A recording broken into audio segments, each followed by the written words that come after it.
Good afternoon, ladies and gentlemen. Welcome to Inside Genesee. I'm Shane Hodges, and today my guest is Matt Kroll. He's running for county sheriff, and we'd like to talk with Matt today and find out a little bit about him, talk about his platform, and what kind of changes we can expect to see under a Matt Kroll administration as Genesee County Sheriff. How you doing today, Matt? Good, Shane. Thanks for having me.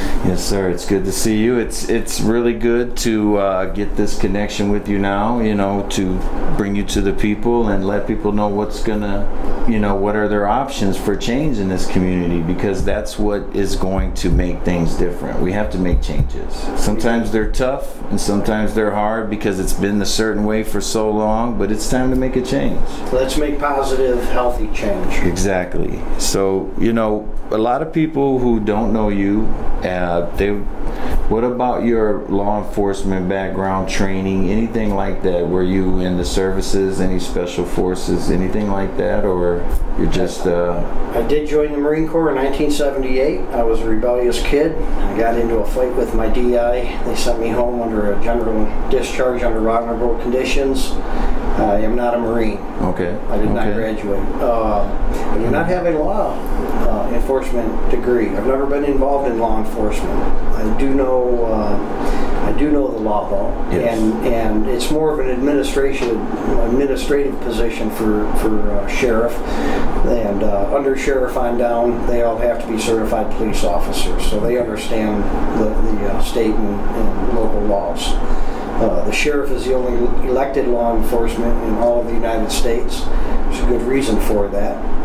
He is the protector of the people and the defender of the people's liberties. Okay. And I have been involved in disaster work around the world. I have a disaster organization, and I also at times have been an armed escort for some high-profile people, including some celebrities, and I've done that for about 25 years now. Okay. So I have a security background. Okay, so that's and it's encouraging to have someone who cares deeply about their community, cares about people, come forward and try to make a run at making this change, because that's what we need. I believe we need the personal approach, someone who is a member of the community, not the good old boy network of union and this and that. That it's over. It's time for us as Americans to use our rights. It just, one of the things that bothers me, for example, numbers. 326,000 registered voters in Genesee County. 20% showed up. Not even 20. Not even 20%. Just under 20%. So, that's horrible. There is so much on the line in our community. Absolutely. And your right to vote, it was fought for. It's Absolutely. Not been an easy road, and it's designed to protect us. But if you don't participate, you fall victim to... If you're not registered, get registered to vote. Exercise that right that you have. Right, definitely, because it just blows my mind that if you have 50,000 people believing my vote don't count, there's 50,000 votes that don't count. And that's kind of the way you see it. I would like to, I'm going to start taking pictures at the, polling places, because you see the people that go. They're small groups. They go every time they vote, and they control everybody's lives, what's going on. And I feel local government is the most important. Presidential elections should be looked at like, like people look at the local elections. Our local ones are so important on our day-to-day life, as far as just as much as the price of a bus ride. That's right. It's all decided by local government. Your water quality, the price of your water. Because a lot of people fail with this whole water crisis, fail to realize they got caught illegally raising the rates in the meantime. Right. This has not been mentioned. So, there's so much change that needs to come, and it's refreshing to see somebody who's willing to stand out, because as we've seen, the current administration, they attack and they put fear into people who speak out against the wrongdoings that have happened, because, some of the things that I see in your platform is the abuses in the county jail. I want to hit on one other thing before we go there, though. Okay. I've had so many people tell me, because of the corruption, to watch my back, including law enforcement have told me personally, watch your back. So, yeah, the abuses in the county jail, that's one of the reasons why I decided to run. It wasn't my intent to run in the very beginning. I've said this before, I've been handing out water in the city of Flint since early January, and while out on the streets, I keep hearing the abuses, and I began to ask, what about the county sheriff? What is he doing for the security of the people that he was elected to represent? And the answer kept coming back, nothing. And so I tried encouraging other people to get in the sheriff's race, and that I would stand behind them and volunteer for them. Everybody said no, so it was time to get involved. It's time for good, healthy change, and so I'm involved. And now I'm fired up. It's time to go, and let's win this, and let's get me elected and make healthy, good changes in our community. I have a question here, Sue. This is John, by the way, for the listeners. You said you basically alluded to the fact that basically most people are really not aware of the role the sheriff would play, and it's kind of like I had taken law classes, and I also had friends who were on what they consider the fringe movement, who actually believe in the Constitution, the Bill of Rights, and the founding documents, and it seems to be a role that has diminished the importance of the role of the sheriff. It has become largely corrupted and politicized, and basically become part and parcel of the business as usual attitude of every locality it's in. I mean, not just Genesee County. I'm not casting dispersions at Genesee County alone. And it's like you're going to find. I think you're going to find yourself. You can react to this, and when you bring up the role of the sheriff and what it should be like, do you a lot of times get people looking at you like you're talking crazy talk? No, it's actually been kind of funny because I expected that in the very beginning. But as I share the basics, because the sheriff is the only elected law enforcement, people go, "Oh, I didn't know that." But then they think about it and they go, "Oh yeah, you're right." And then I go, "Yeah, the true meaning of sheriff is supposed to be a constitutional law officer representing the people that elect them." And then they go, "Oh, that's really cool." So no, it's kind of opposite of that, where people understand the importance of that when you explain the basics to them. Definitely. The more people that you reach with this information, because that's what I see it happens a lot in this community. People aren't informed. They're not given the chance to digest that information and then make a informed decision on going to different waters, electing different people. Because what I've seen in our political arena in our local areas, it's almost they feel like these offices belong to them and their friends, and that's it. A select group of special interest, and that's who's going to do this, this, and this. And it's, I have a plan as far as that goes too, because I want to remain a humble individual. Power corrupts, absolutely. And my plan is to set up a citizen advisory board of all sects of people, young, old, male, female, Democrat, Republican, black, white, Hispanic, that I will be accountable to, that will help keep me humble. So when I make a mistake out there, which I'm human, I'm prone to do that, they can say, "Matt, you're messing up, stop it, let's get with the program here." And I can go, "Okay, great, thank you," and then I'll adhere to that and we'll move on from there. But I think that's very important to have that. And, definitely. That's my plan. To have that direct contact and accountability, so to speak, with a group of people that belong to the community. That's, some of the refreshing ideas that need to happen. For example, like we're talking about in the county jail, there's no education. Correct. You don't have, you're a young guy, you get caught, you do a year in the county, you have no chance of getting an education, any groups or help or support, you're just thrown back out now with the felony on your record, basically thrown out to the wolves. Right. Because we all know how the system is piled up against anyone labeled as a felon. Like we said, we all make mistakes. Everyone on earth, we're humans on earth, to be able to have a chance, a different approach, instead of just locking them up in warehousing, train them, teach them. Some young men grow up without fathers. Some females don't have mothers in their life, and those things that we take for granted being raised and taught, some people aren't. As unrealistic as it seems, we need training.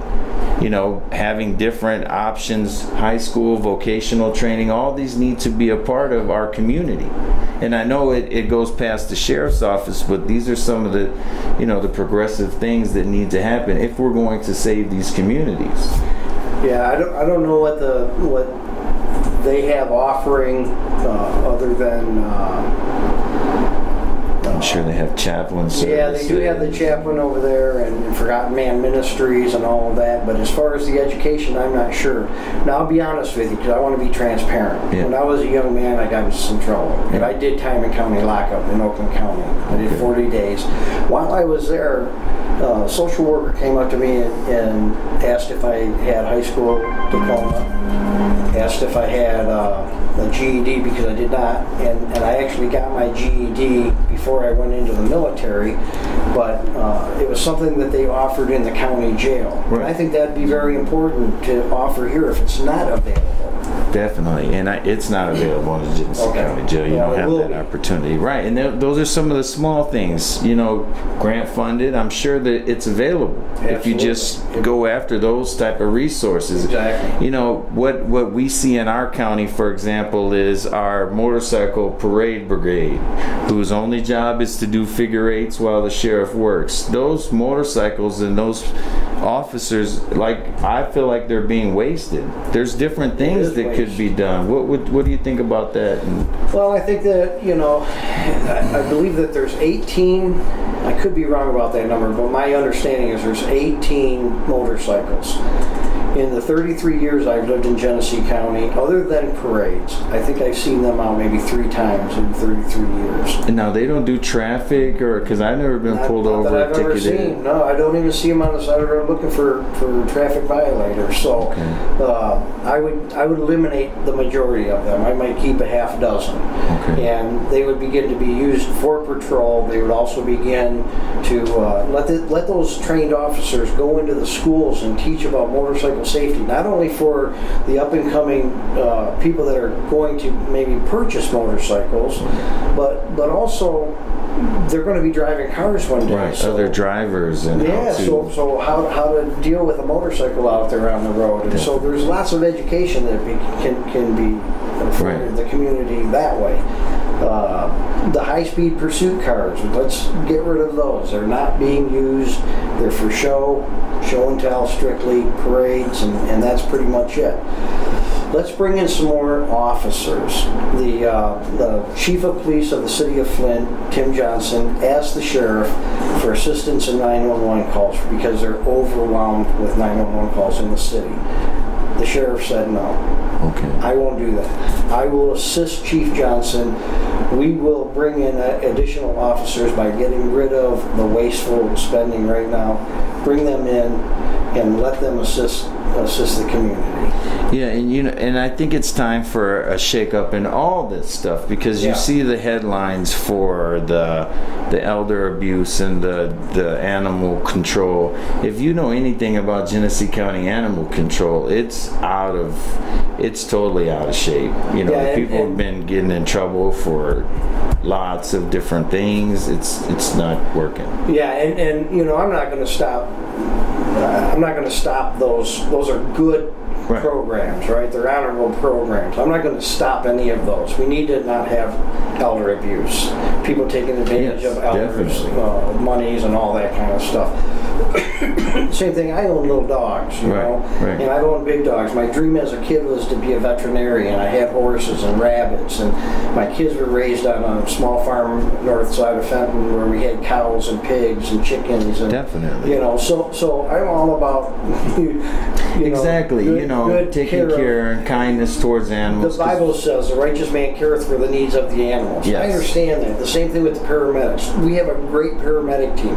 We have a great dive team with all the lakes around here. Let's bring in boater safety and teach boater safety in the schools because there's so much opportunity for that. Let's keep the paramedics because it's a good thing for the community.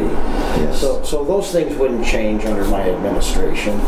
It would just be enhanced and updated. And because that's one thing I think needs to happen is it just needs to be updated. The county needs an overhaul. And the voters, the people are starting to speak. We've seen a big change I hear in the it daily on the Genesee County streets. Commission. Yeah. That was a big change with 4 of the 9 not coming back. Yeah. So, and that to me speaks of our community being educated and making correct choices. It's time to change. That's the consensus out on the streets. I hear that daily. It's time for change, and Yes, it is. And it's really good to hear that you, as a sheriff, would not just say it, but actually take time and focus on the city of Flint. Like we spoke about, it is the county seat. It's the county it seat. Should be the jewel of this county. The beacon of hope, the shining light. You go to other communities, and like I was down in Hillsdale County a month ago, and I drove through the county seat, and I was like, look at this.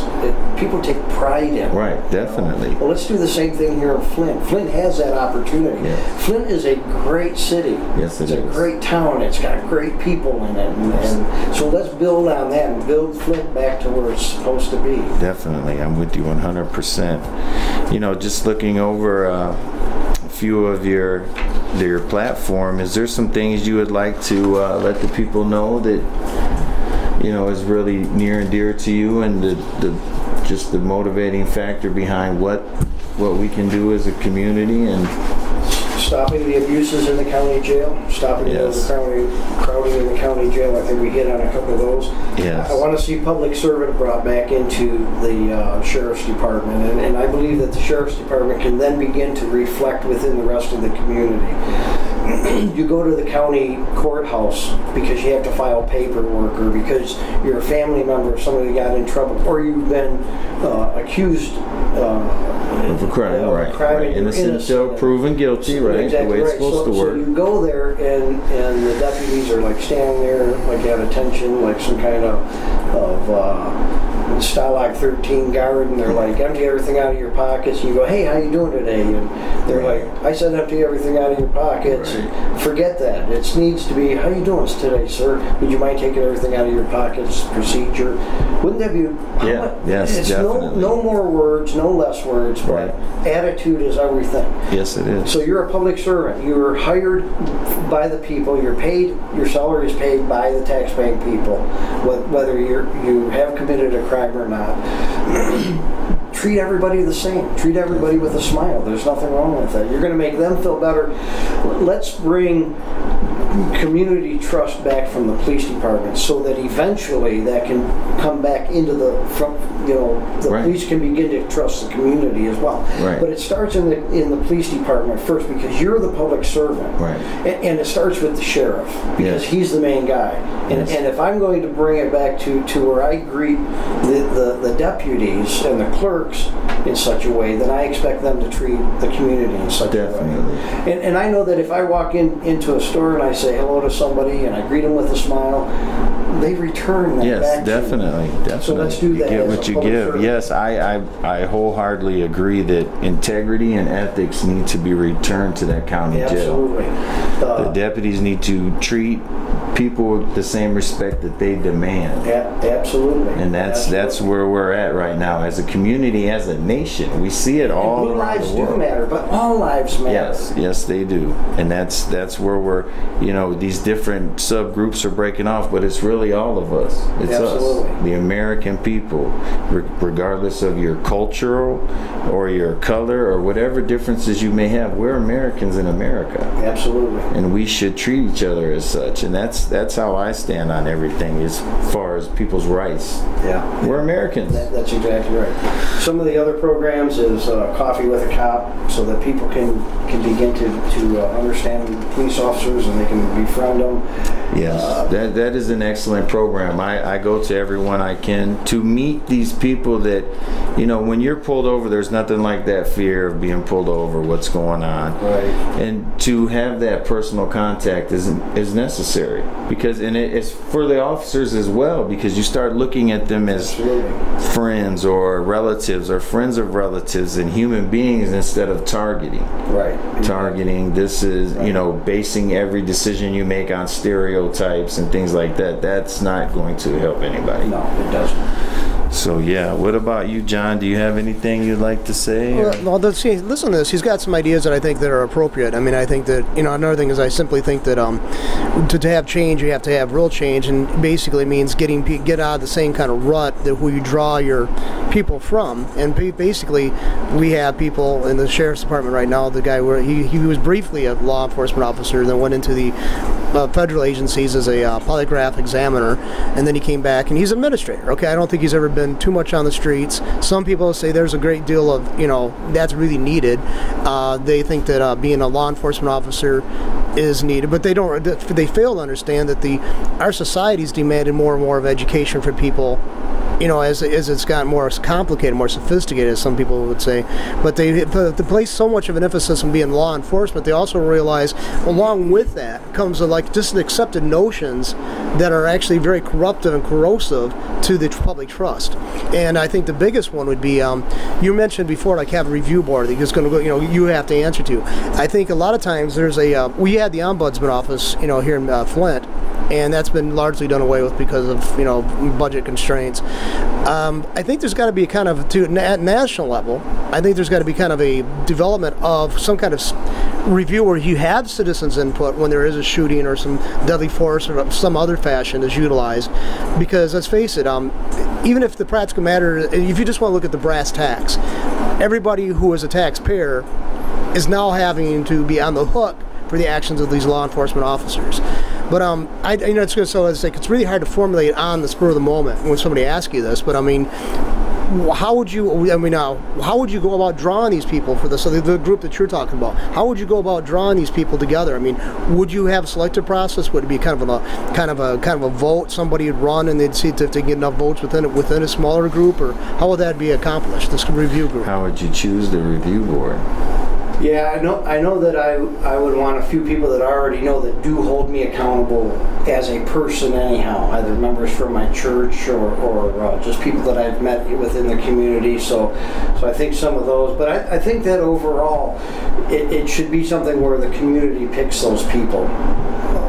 Again, I would suggest to the community a couple of those people that I know only because they already hold me accountable in life. And just like I noticed on the ballot in the primary, there were some spots in Flint for delegates. Just something like that, maybe. I don't know how hard that would be during an election. As you elect the sheriff, you elect 12 delegates or representatives, or plus whatever you may have as your own. The sheriff would have so many. And I think that's a fantastic idea. If you looked at what happened to Flint when the emergency manager came over, like John spoke of, they took away every committee that dealt with ethics and integrity and held people responsible. They did away with them, from the ombudsman. Flint, if you look in their charter, they have a commission based off of community members that hold people's ethics and all that in check. They were all closed down. Chop, chop, chop, and budget restraints are some of the reasons, but that was done to kind of move away from public opinion and having that accountability to people. They moved away from it, and as you can see, a part of this emergency manager type behavior, it just takes the voice of the people. That's basically all it does. Ultimately, isn't that the plan? But that's the beauty of the sheriff. Right. Is the sheriff is supposed to make sure that those things remain in place. Exactly. And our sheriff should have done that when the community. Right. Definitely. He takes superiority over all that. So right. Even an emergency manager. Absolutely. So he could have said, "Let's get more studying on this Flint River before we switch all these people's these drinking water sources." But now the crimes have been committed, whether in the beginning, whether it was intentional or accidental. There's still cover-ups that were committed, and then there's been things on top of that, and it goes all the way to the federal government. Right. I'm not going to say that it's just the people people in the water plant are responsible, because they're not. No. It's also the city, the county, the state, Right, the right. federal government. Yes, sir. We've seen what happened here, and it was ugly. So let's get serious with it, right? Yeah, Because definitely. those things are still going on out there. It hasn't stopped. It's still continuing, and those crimes still have been committed, and the sheriff needs to investigate it. My Yeah, plan is definitely. bring in an independent and investigative group, and let's investigate it, and let's hold those accountable, and let's make the arrests that need to be made, whether it's in the city office, or whether it's in the state office, or Right. the federal office, or the county office. No one is above the law. Nobody is above the law. People are all, it's all about the people at this point in time. It's exactly right. And one of the things that I would like to, let reflect to you on is our mayor, Dr. Karen Weaver. She's not a politician. She was the only person willing to stand up and say, no, this is not right. Something is wrong with this water. We need a change now. So I'm willing to work with her. Definitely. I'm excited about meeting with her and to work with her once I'm elected, and let's make positive changes. I have met with Chief Johnson, and let's make those positive changes. Let's help make Flint, because Flint reflects the entire county. Whether you live in Flushing, or you live over in Davison, or you live over in Swartz Creek, or you live down in Fenton, it doesn't matter. Right. It still reflects. Right. Let's make Definitely. Flint great again. Exactly. I want to thank you for coming in today and giving us a little bit of information about you. Thank you so much. And thank you for having me. Definitely. What we're doing here at Inside Genesee is trying to bring education and awareness to a community that's been traumatized. And I live here, I vote here, I own my home, and I want people to know that this is our community. It doesn't belong to the politicians or anyone. And no office or political seat belongs to anybody. It's our choice. Right. We are choosing people to represent us. Isn't that funny? They make hundreds of thousands of dollars a year to represent us. So think about that, and make sure you get to the polls, register to vote. When is election day? November 8th. November 8th is the day to go vote, but you have to register at least a week before that, right? I believe, or is it a month? It's a month. Yeah. So you have to be done by October 8th. You have to be registered by October 8th to make sure you vote in the presidential as well as the county elections. So thanks for tuning in. Have a great day. See you next week. Thank you for having me.